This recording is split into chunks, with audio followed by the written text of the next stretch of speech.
So hello welcome friends again on my channel. पिछली class में हमने जाना कि आप ड्रॉ टैब का यूज़ कैसे करते हैं एक्सेल मोबाइल में। आज हम जानेंगे कि आप फार्मूलाज टैब का यूज़ कैसे करते हैं। तो चलिए शुरू करते हैं।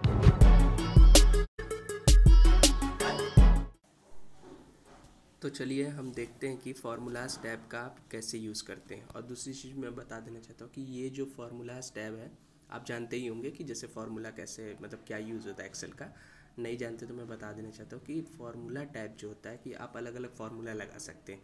जैसे आपके पास बहुत बड़ा डाटा है, ठीक है, मान लीजिए एक दो डाटा है, 3-4 लाइन का डाटा है, तो आप मान लीजिए उसको अपने पास कैलकुलेटर से जोड़ लिए, ठीक है। बट क्या है कि फिर एक्सेल का मतलब क्या रह जाएगा अगर आपको कैलकुलेटर यूज़ करना रहे, ठीक है। तो एक्सेल इसीलिए बनाया ही गया है कि आपके सारे कामों को मतलब मिनटों में ख़त्म करने के लिए, ठीक है। तो फार्मूला टाइप में जैसे क्या होता है कि आप मतलब सम कर सकते हैं, ठीक है। ईजिली आप किसी चीज़ का सम कर सकते हैं, बहुत चाहे बड़ा से बड़ा अमाउंट हो आप इजीली उसको सम कर सकते हैं, ठीक है। एवरेज निकाल सकते हैं, स्क्वायर रूट निकाल सकते हैं, ठीक है। और भी कई सारे फार्मूला है, पर आज हम जो है कि देखिए क्या है कि फार्मूला टाइप जो है कि बहुत ध्यान से समझने वाली चीज़ है, ठीक है। तो इसमें आपको बहुत मैं धीरे धीरे बताऊँगा, क्योंकि ये फार्मूला टाइप को ख़त्म करने में कम से कम हमें 4-5 क्लास तो देनी ही पड़ेगी, क्योंकि मैं थोड़ा थोड़ा करके आपको बताऊंगा ताकि आप उसको प्रैक्टिस करके समझ पाए, ठीक है।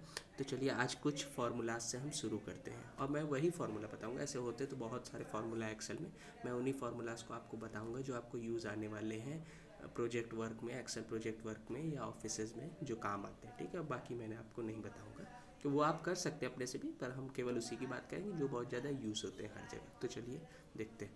तो जैसे मान लीजिए हमारे पास हमने एक प्राइस का मान लीजिए कॉलम बना लिया। ये मैं ऐसे ही बना रहा हूँ, इसमें कोई एडिट मैं नहीं कर रहा हूँ, क्योंकि मेरा मकसद है बस आपको फार्मूला बताना कि कैसे आप लगा सकते हैं, ठीक है। तो जैसे प्राइस से प्राइस के नीचे मैंने मान लीजिए 289, ठीक है। और बड़ी बड़ी संख्या हम लिखते हैं ताकि इससे एक आपको आइडिया भी हो जाएगा, ठीक है। मान लीजिए बड़ी बड़ी हम संख्या लिख देते हैं कुछ भी रैंडमली, ठीक है। मान लीजिए ये है, ठीक है। रैंडमली हमने बड़ी बड़ी संख्या ले ली, ठीक है,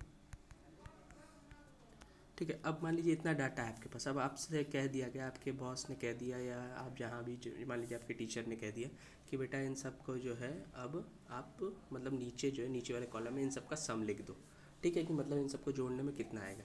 तो अब देखिए ये पॉसिबल नहीं है कि आप जाओ कैलकुलेटर उठाओ और ये सबको बैठ के जोड़ो, उसमें आपका काफ़ी टाइम लॉस होगा। ये तो मान लीजिए मैंने कुछ ही लिखा है, ठीक है, कुछ ही लाइन है, मतलब 7 लाइन में नंबर्स लिखा है। अगर मान लीजिए बहुत बड़ा 7 की जगह 7000 लाइन में नंबर हो तब क्या आप करेंगे?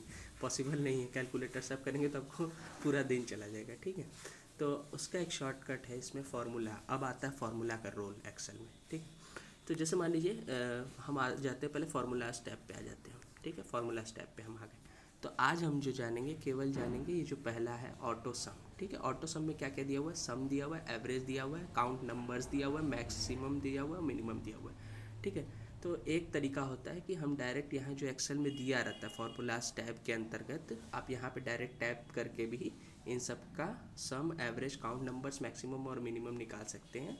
याद रखिएगा, दिमाग में बैठाए रखिएगा कि मैं केवल अभी ऑटो सम की ही बात कर रहा हूँ, ऑटो सम में जितने फार्मूलाज है, ठीक है। बाकी फार्मूलाज हम बाद में देखेंगे, ठीक है। जैसे बहुत सारे फाइनेंशियल है, लॉजिकल है, टेक्स्ट है, डेट एंड टाइम है, लुकअप एंड रेफरेंस है, मैथ एंड ट्रिगर है, स्टैटिस्टिकल है, इंजीनियरिंग इन्फॉर्मेशन है, डाटाबेस है, कंपैटिबिलिटी है, कैलकुलेट व्यू है, अरे कैलकुलेट नाउ है, ठीक है।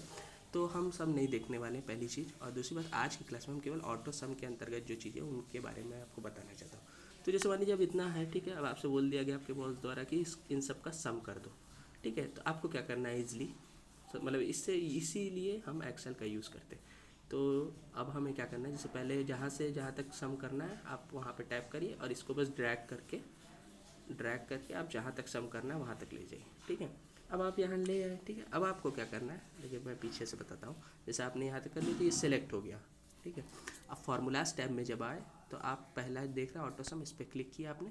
अब आपको क्या करना है, सिंपली बस जैसे आपने सेलेक्ट हो गया, सेलेक्ट होने के बाद ही वो होता है फार्मूला वर्क करता है, ये तो आपको पता ही है, ठीक है। ईजिली हम बस सम पे क्लिक कर देंगे। तो देखिए जो उसके नीचे जो संख्या आ गई ना, ये 38114461, ये ऊपर वाली सब संख्याओं का टोटल आ गया, ठीक है। तो एक तरीका तो ये होता है, ठीक है। और मैं मतलब फार्मूला जो है आप ऐसे भी लगा सकते हो, ठीक है। अब सम का एक और तरीका होता है फार्मूला लगाने का, वो ये होता है कि आप फार्मूला खुद से लिख के अप्लाई करो। तो वो कैसे होगा, जैसे मान लीजिए ऑटो सम से हमने उसके नीचे तो निकाल दिया, ठीक है। और जब देखिए आप ऑटो सम पे क्लिक भी किया हुआ